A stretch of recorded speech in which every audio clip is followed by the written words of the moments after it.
మీ business ఏదైనా మీ ఊర్లో promotion చేయాలంటే అది సుమన్ టీవీతోనే సాధ్యం. ఇప్పుడే సంప్రదించండి.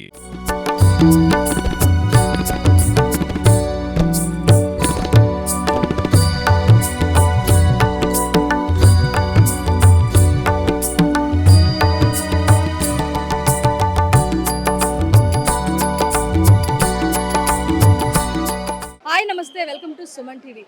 కార్తీక మాసాన్ని హిందువులు పరమ పవిత్రంగా భావిస్తారు. కార్తీక మాసంలో అనేక శైవ క్షేత్రాలు అదేవిధంగా వైష్ణవ క్షేత్రాలు భక్తులతో కిటకిటలాడుతూ ఉంటాయి. ప్రస్తుతం మనం తిరుపతిలో ఉన్న శ్రీ కపిలేశ్వర దేవాలయంకి వచ్చాము.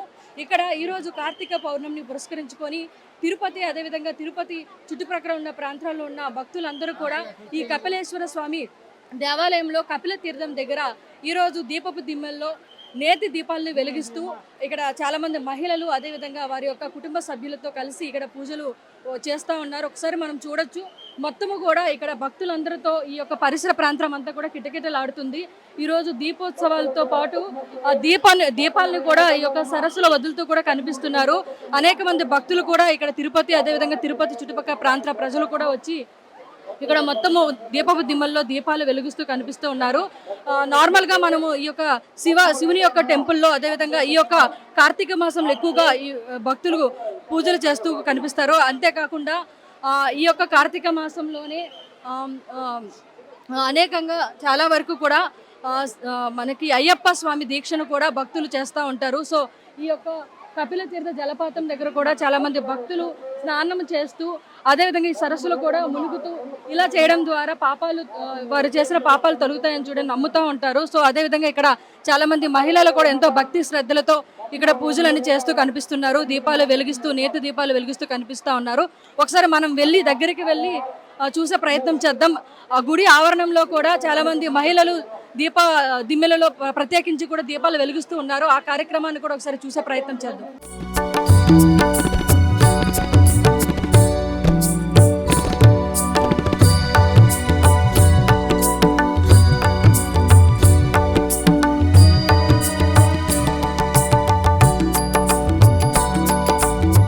సో మనం చూసాము కపిల తీర్థ జలాశయం ఆవరణంలో చాలా మంది భక్తులు అదేవిధంగా మహిళలు దీపపు దిమ్మలు వెలిగిస్తూ నేతి దీపాలు వెలిగిస్తూ కనిపించారు. అక్కడ దేవుణ్ణి ప్రార్థిస్తూ కూడా కనిపించారు. సో అదేవిధంగా మనం ఇక్కడ చూడొచ్చు కపిల తీర్థ దేవాలయం ముందర భాగంలో కూడా చాలా మంది మహిళలు కూర్చొని ఈ దీపాలు వెలిగిస్తూ కనిపిస్తున్నారు. చాలా శోభాయనంగా కనిపిస్తూ ఉంది. సో ఇక్కడ మొత్తము కూడా దీపాలతో మనకి ఇక్కడ విజువల్స్ అన్ని చూడొచ్చు. మనకు అలా కనిపిస్తుంది. ఈ కార్తీక పౌర్ణమిని దీపావళి అని కూడా చెప్తా ఉంటారు.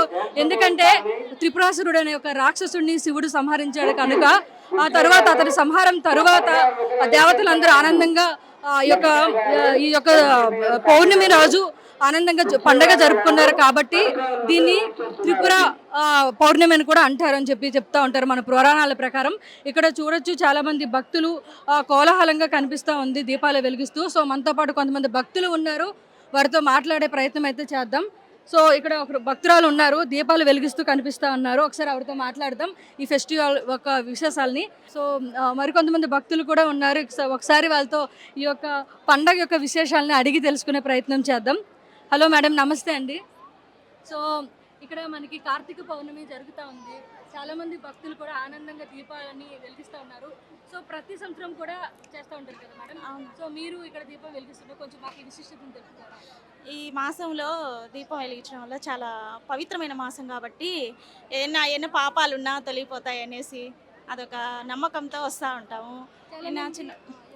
ఎన్న పెళ్ళి కాని వాళ్ళకు పెళ్ళిళ్ళు అవ్వటం కానీ చదువు రావటం ఏదైనా మంచి మంచి విషయాలన్నీ జరుగుతాయి బాగా. ఈ మాసం చాలా పవిత్రమైన మాసం. నాకు అంతా చల్లగా ఉండాలి.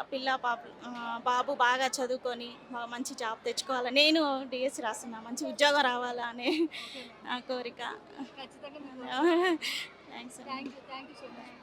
సో మరికొంతమంది భక్తులు కూడా ఉన్నారు. ఇంకో మేడం కూడా ఉన్నారు, ఆవిడ కూడా దీపాలు వెలిగిస్తుంది. ఆవిడతో మాట్లాడే ప్రయత్నం చేద్దాం. ఓకే, నమస్తే అండి. నమస్తే మేడం. సో ఇక్కడ దీపావళి బాగా వెలిగిస్తూ ఉన్నారు. సో మీరు కూడా ఇక్కడ వచ్చున్నారు, కొంచెం మీకు తెలిసిన విశేషాలు. కార్తీక మాసం అంటే ఒక పవిత్రమైంది. ఈ మాసం మొత్తం ఉపవాసాలతో ఉంటే చాలా మంచి కలుగుతుందని చేస్తాము. తర్వాత చాలా మంచిది. సో ఇక్కడ చాలా వరకు కూడా మనము ఇక శివుని టెంపుల్ అదే విధంగా విష్ణు టెంపుల్ కూడా చాలా వరకు భక్తులతో కిటకిటలాడుతూ కనిపిస్తూ ఉంటాయి. సో ఇక్కడ చాలా వరకు కూడా భక్తులు ఒక రద్దీతో మనకి కనిపిస్తూ ఉంది. సో పెద్ద పెద్ద బారికేడ్లు కూడా ఇక్కడ ఏర్పాటు చేయడం జరిగింది. సో చుట్టుపక్కల చూడొచ్చు చాలా వరకు కూడా భక్తులు ఉన్నారు. ఇక్కడ మరికొంతమంది భక్తులు ఉన్నారు, వాళ్ళతో మాట్లాడే ప్రయత్నం చేద్దాం. హలో అండి, నమస్తే. సో మీరు కూడా ఇక్కడ దీపం వెలిగిస్తున్నారు, మ్యారేజ్ అయిందండి మీకు? లేదు, ఇంకా లేదు. సో మీరు వెలిగిస్తున్నారు, దానికి ఏదైనా చెప్తారా? ఏంటి మీరు ఏం కోరుకుంటున్నారు? అది కోరుకునేది చెప్పకూడదు కదా, అందుకోసం. ఇంకో మేడం కూడా ఉన్నారు, ఆవిడతో మాట్లాడే ప్రయత్నం చేద్దాం. హలో మేడం, నమస్తే అండి. సో కొంచెం ఇక్కడ మీరు దీపాలు వెలిగిస్తూ కనిపిస్తున్నారు, చాలా అందంగా అనిపిస్తా ఉంది. Thank you. దీపాలు వెలిగిస్తూ కనిపించడం. సో మీకు ఈ ఫెస్టివల్ గురించి ఏం తెలుస్తుంది? మంచి జరుగుతుంది, దేవుడి పైన ఒక సెంటిమెంట్ ఉంటుంది. దానివల్ల కూడా అనుకుంటా ఉంటారు, అంటే పెళ్లి కాని వాళ్ళకి పెళ్లి దొరుకుతుంది. మాకు పెళ్ళయింది, హస్బెండ్ బాగుండాలి, పిల్లలు బాగుండాలి అని కోరుకుంటున్నాం. సో అమ్మ కూడా ఉన్నారు, ఒక అమ్మ, ఆవిడతో మాట్లాడే ప్రయత్నం చేద్దాం. నమస్తే అండి. నమస్తే అండి. అమ్మ, మీరు పెద్దవారు కొంచెం ఈ ఫెస్టివల్ గురించి అంటే కార్తీక దీపం అంటే కార్తీక మాసంలో మామూలుగా వెదర్ కూల్గా ఉంటుంది కదా. సో పూర్వకాలంలో అప్పటి నుంచి దీపాలు పెట్టి చేసేదన్నమాట. తర్వాత ఏమంటే 365 రోజులు కొన్ని పెట్టలేని రోజులు ఉంటాయి మనకి, ఆడవాళ్ళకి కానీ ఇంట్లో ఏదైనా అశుభం జరిగినప్పుడు. సో ఆ 365 రోజులు మనకి కలిసి వచ్చేట్టుగా ఇక్కడ 365 రోజులు వత్తులు వేసి పెడతా ఉంటే ఏ ఒక్కరోజు మిస్ అయినా కానీ ఈరోజు కలిసి వస్తుందన్నమాట. తర్వాత కార్తీక మాసం అన్నప్పుడు శివకేశవులకి ఇద్దరికీ పెట్టచ్చు అనమాట. శివుడికేని కాదు, కేశవులకు కూడా పెట్టచ్చు. అందుకని ఈరోజు ఈ కార్తీక పౌర్ణమిని పురస్కరించుకొని దీపాలు పెడతాం. థ్యాంక్ యూ సో మచ్ అమ్మ, చాలా చక్కగా వివరించారు. అండ్ మనం చూస్తూ ఉంటాము చాలా వరకు అయ్యప్ప స్వామి దీక్షలు కూడా ఈ మాసం జరుగుతుంది. దానికి సంబంధించి తెలిసిన విషయాలు. అయ్యప్ప స్వామిదంటే హరిహరులు, అదే ఈ కాలంలో హరిహరులు చెప్పినాం కదా, విష్ణువుకి శివుడికి ఇద్దరికీ ఉంటుంది. సో అది వాళ్ళు అక్కడ మాల వేసినప్పుడు ఏం చేస్తారంటే ఒక క్రమశిక్షణ, అంటే మన కొన్ని దురలవాట్లు అవి ఉంటాయి కదా. సో ఆ అలవాట్లని కంట్రోల్ చేసుకునేదానికి పెద్దవాళ్ళు పెట్టినటువంటి ఒక ఇదనమాట, ఆచారం అది. తర్వాత వచ్చేసి ఏమంటే అక్కడ మనకి హరిహరాదుల్ని సందర్శించుకునే దానికి అక్కడ వాళ్ళు స్వయంభూగా వాళ్ళు వెలిసినారు కాబట్టి ఆ పద్ధతులు అవి పెట్టినప్పుడు వాళ్ళు వెళ్ళి అక్కడ దర్శనం చేసుకుని రావడము, ఇంట్లో ఏదైనా బాధలు ఉన్నా కానీ లేదా కుటుంబ కలహాలు ఏమన్నా ఉంటే కూడా అవన్నీ కూడా సక్రమంగా ఉండాలి అని చెప్పి దీక్ష తీసుకొని 40 రోజులు పవిత్రంగా ఒక మండలం అంటారు, 40 రోజులు మండలంగా తీసుకొని వాళ్ళు వెళ్తారు.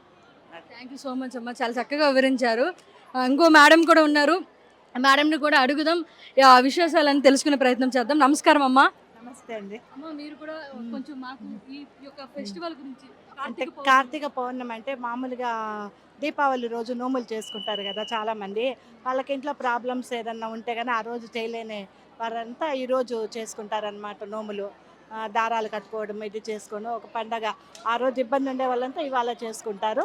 అలాగే ఎక్కువ మంది గుళ్ళకి వెళ్తారు, ఎందుకంటే దీపాలు పెట్టే మంచిది.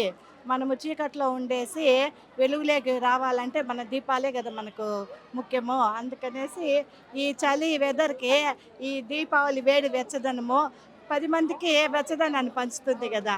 అందుకనేసి చాలామంది ఈ దీపోత్సవాలని చేసుకునేదానికి ఇష్టపడతారనమాట. అది ఈ అయ్యప్ప దీక్ష అనేది ఈ 41 రోజులు వాళ్ళు మండలము చేసేదే. ఇంట్లో మామూలుగా ఎట్లంటే అట్లుంటారు శూద్రోళ్ళు, వాళ్ళు ఇతర క్యాస్ట్ వాళ్ళు అందరూ. కానీ ఒక పద్ధతి అంటూ ఈ మండలం రోజులు మార్నింగ్ తెల్లారితే ఎర్లీ మార్నింగ్ లేయటము, స్నానాలు చేయటము, స్నానం చేసిన తర్వాత ఇంట్లోనే ప్రిపేర్ చేసుకోవటము వంట అవి. అంటే బయట పోయి పిజ్జాలు బర్గర్లు అవన్నీ తీసుకోరన్నమాట. ఈ మండల దీక్షలో ఇంట్లో చేసిన ఫుడ్కే ఇష్టపడతారు, నాన్ వెజ్ ముట్టరు, ముఖ్యంగా నాన్ వెజ్ ముట్టరు అనమాట. కానీ ఇప్పుడు తినేవాళ్ళు కూడా మానేస్తారనమాట. ఒక డ్రింక్ చేసే వాళ్ళు కానీ డ్రింక్ చేయరు, ఇంట్లోనే ఉంటారు. ఒక ఇంట్లో గొడవలు అనేటివి ఉండవు. సామాన్యంగా స్వామి స్వామి అని పిలుచుకోవటము, మర్యాదపూర్వకంగా ఉండటము అలా చేస్తారు. కాబట్టి నాకు ఇది తెలిసినంత వరకు చాలా చాలా ఉపయోగకరం అనమాట ఫ్యామిలీస్కి.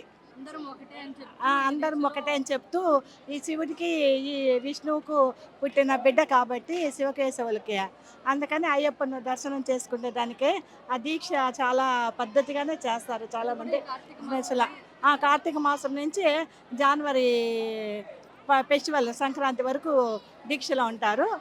మకర సంక్రాంతి రోజు దీపం చేసి చాలామంది జీవితాన్ని ధన్యం చేసుకుంటారనమాట.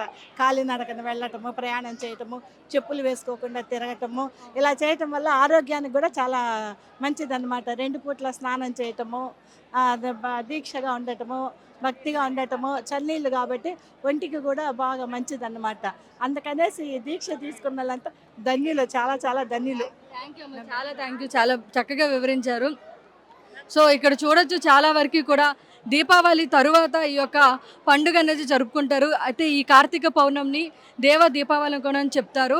అంతేకాకుండా ఈ యొక్క ప్రత్యేకించి ఈ 40 రోజులు ఏదైతే కార్తీక పౌర్ణమికి సంబంధించి ఈ యొక్క 40 రోజులు కనుక పూజలు చేస్తూ ఉంటే చాలా మంచి జరుగుతుంది. చాలామందికి వాళ్ళు కోరుకున్న కోరికలు తీరుతాయి. పెళ్ళైన వారికి వారు సుఖ సంతోషాలతో ఉంటారు. అదేవిధంగా పెళ్లి కాని మహిళలు ఉంటే వాళ్ళకి తొందరగా పెళ్ళి అవుతుందని కూడా భావిస్తూ ఉంటారు. కనుక ఈ యొక్క కార్తీక పౌర్ణమిని ఈ విధంగా సెలబ్రేట్ చేసుకుంటారని చెప్పి మనతో పాటు చాలామంది పెద్దలు అదేవిధంగా మహిళలు చెప్పడం జరిగింది. Keep watching Suman TV.